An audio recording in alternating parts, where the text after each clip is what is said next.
بڑا غریب ہوں، بڑا کمزور ہوں۔ تو عرض کی یا رسول اللہ میں 60 مسکینوں کو کھانا بھی نہیں کھلا سکتا۔ حضور نبی کریم صلی اللہ تعالیٰ علیہ وآلہ وسلم خاموش ہو گئے۔ اب یہ صحابی رسول بھی خاموش، حضور نبی کریم صلی اللہ تعالیٰ علیہ وسلم کی خدمت میں بیٹھے ہیں۔ اتنے میں کھجوروں کا ایک ٹوکرا حضور نبی کریم صلی اللہ تعالیٰ علیہ وسلم کی خدمت میں پیش کیا گیا۔ حضور نبی کریم صلی اللہ تعالیٰ علیہ وسلم نے ارشاد فرمایا، اچھا جا یہ کھجوروں کا ٹوکرا مدینے کے غریبوں میں تقسیم کر دے، تیرا کفارہ ادا ہو جائے گا۔ اے کہاں تو قرآن نے تو یہ کہا، قرآن کہتا ہے اگر کوئی جان بوجھ کر روزہ توڑ دے تو اس کا کفارہ کیا ہے؟ یا تو اگر غلام آزاد کر سکتا ہے تو غلام آزاد کرے، اور غلام آزاد نہیں کر سکتا ہے تو لگاتار 2 مہینے کے روزے رکھے، یہ بھی نہیں کر سکتا ہے تو 60 مسکینوں کو کھانا کھلائے۔ لیکن اب یہ نہ تو غلام آزاد کر سکتا تھا، نہ 2 مہینے کے لگاتار روزے رکھ سکتے تھے یہ صحابی رسول، نہ 60 مسکینوں کو کھانا کھلا سکتے تھے۔ تو حضور نبی کریم صلی اللہ تعالیٰ علیہ وسلم نے اپنے اسپیشل اختیار سے جو اللہ رب العالمین نے اپنے محبوب کو عطا فرمایا، ارشاد فرمایا، اے میرے صحابی جا یہ کھجوروں کا ٹوکرا لے جا اور مدینے کے غریبوں میں تقسیم کر دے، تیرا کفارہ ادا ہو جائے گا۔ سبحان اللہ۔ لیکن اب یہ صحابی رسول، ان کا نفس ان سے مخاطب ہوا اور کہا، اے بندے خدا اب تنگی داماں پہ نہ جا، اور بھی کچھ مانگ ہے، آج وہ مائل بعطا، اور بھی کچھ مانگ، اور یہ سرکار کا در ہے، در شاہا تو نہیں، جو مانگ لیا، اور بھی کچھ مانگ۔ اور جو لوگ کہتے ہیں کرم ان کا ہے محدود، ان لوگوں کی باتوں پہ نہ جا، اور بھی کچھ مانگ، اور دے سکتے ہیں کیا کچھ کہ وہ کچھ دے نہیں سکتے، یہ بحث نہ کر، ہوش میں آ، اور بھی کچھ مانگ۔ اب یہ صحابی رسول عرض کرتے، یا رسول اللہ غریبوں میں تو تقسیم کر دوں، لیکن یا رسول اللہ یہ اور ارشاد فرما دیجئے، اپنے سے زیادہ غریب پر تقسیم کرنا یا ایسے پر ہی تقسیم کر دوں؟ اے ہے سبحان اللہ۔ یہ دیکھ رہے تھے حضور نبی کریم صلی اللہ تعالیٰ علیہ وآلہ وسلم کا بحر جود جوش پر ہے، آج جو بھی مانگوں گا مل جائے گا۔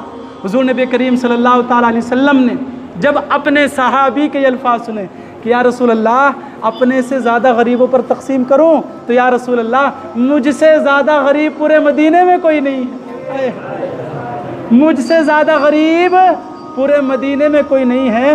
تو حضور نبی کریم صلی اللہ تعالیٰ علیہ وآلہ وسلم نے جب یہ سنا، فضحک النبی صلی اللہ تعالیٰ علیہ وسلم، تو حضور نبی کریم صلی اللہ تعالیٰ علیہ وسلم مسکرا دیے، حتیٰ بدت نواجذہ، یہاں تک کہ حضور نبی کریم صلی اللہ تعالیٰ علیہ وسلم کے سامنے کے دونوں دانت نظر آ گئے، آئے ہے سامنے کے دونوں دانت نظر، سبحان اللہ، حضور کا مسکرانا، آئے ہے۔ اعلیٰ حضرت فرماتے ہیں جن کے گچھے سے لچھے جھڑے نور کے، ان ستاروں کی نزہت پہ لاکھوں سلام، جس کی تسکی سے روتے ہوئے ہنس دیے، اس تبسم کی عادت پہ لاکھوں سلام۔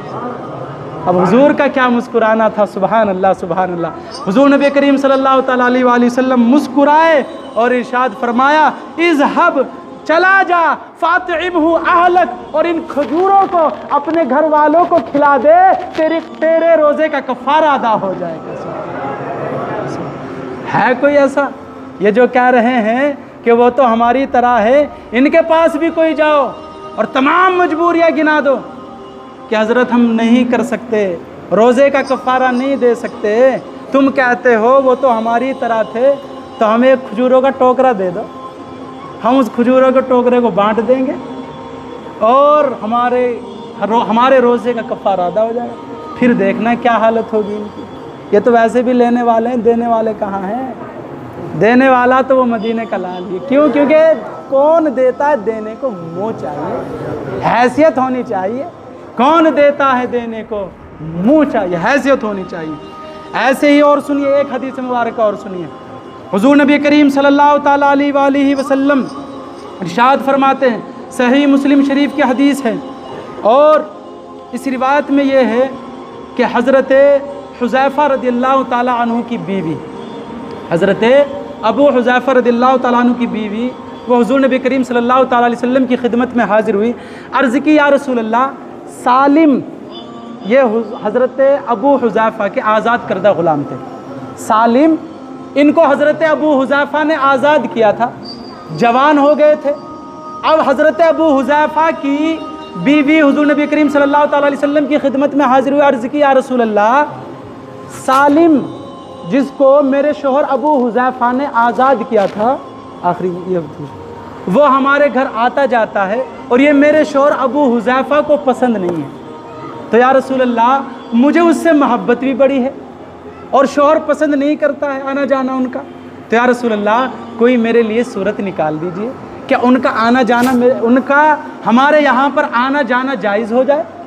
اس کا مطلب یہ کہ اب جب صحابیہ عرض کر رہی ہیں ان کو بھی یہ معلوم تھا کہ اللہ رب العالمین نے اپنے محبوب کو مالک و مختار بنایا ہے، ورنہ مسئلہ تو پتہ تھا کہ اگر جوان مرد ہے تو وہ کسی اجنبیہ عورت کے پاس نہیں آ سکتا، لیکن یہ حاضر عرض کی یا رسول اللہ سالم سے مجھے بڑا پیار ہے اور ان کا آنا جانا گھر میں ابو حذیفہ پسند نہیں کرتے ہیں، تو میرے لیے کوئی صورت نکال دیجیے۔ تو حضور نبی کریم صلی اللہ تعالیٰ علیہ وآلہ وسلم نے اپنے اسپیشل اختیار سے حضرت ابو حذیفہ رضی اللہ تعالیٰ عنہ کی زوجہ کو حکم دیا کہ تم ایسا کرو، سالم کو اپنا دودھ پلا دو، اللہ اکبر، سالم کو اپنا دودھ پلا دو، وہ تمہارا رضاعی بیٹا ہو جائے گا اور پھر اس کا آنا جانا تمہارے یہاں حلال ہو جائے گا۔ اب اس حدیث مبارکہ میں دیکھیے دو چیزیں، ایک تو یہ کہ کسی جوان کے لیے بلکہ 2.5 سال کی عمر کے بعد کسی کے لیے کسی عورت کا دودھ پینا جائز نہیں ہوتا ہے، اپنی ماں کا دودھ پینا جائز نہیں ہوتا ہے، بیوی کا دودھ پینا جائز نہیں ہوتا ہے، تو پھر جوانی کی حالت میں کیسے ہو جائے گا؟ اور جب اپنی ماں کا نہیں جائز ہوتا ہے 2.5 سال کے بعد تو کسی دوسری کا کیسے ہو جائے گا؟ لیکن حضور نبی کریم صلی اللہ تعالیٰ علیہ وسلم نے اپنے اسپیشل اختیار سے حضرت ابو حذیفہ کی بیوی کو حکم دیا کہ سالم اگرچہ جوان ہیں لیکن میں محمد عربی اپنے اسپیشل اختیار سے تمہیں حکم دے رہا ہوں کہ وہ اگرچہ جوان ہیں، تم 2 چسکی دودھ ان کو پلا دو، وہ تمہارے منہ بولے بیٹے ہو جائیں گے اور رضاعت ثابت ہو جائے گی۔ سبحان اللہ، رضاعت کب ثابت ہوتی ہے؟ یعنی منہ بولا بیٹا، دودھ پلایا ہوا بیٹا کب بنے گا؟ جب 2.5 سال کی مدت کے اندر کوئی دودھ پیے۔ کسی خاتون کا اگر کوئی دودھ پیے تو اگر 2.5 سال کا وہ بچہ تھا، 2.5 سال کی عمر کے اندر اس نے پیا تو وہ اس کی ماں بن جائے گی، لیکن 2.5 سال کی عمر کے بعد اگر کسی کا بھی دودھ پیا تو وہ اس کی ماں نہیں بنے گی۔ لیکن یہاں حضور فرما رہے ہیں کہ سالم اگرچہ جوان ہے، تم ادھر سے اپنا ان کو دودھ پلا دو، وہ جوانی کی حالت میں تمہارا دودھ پی کر تمہارے منہ بولے بیٹے بن جائیں گے۔ یہ ہے حضور نبی کریم صلی اللہ تعالیٰ علیہ وآلہ وسلم کے اسپیشل اختیار۔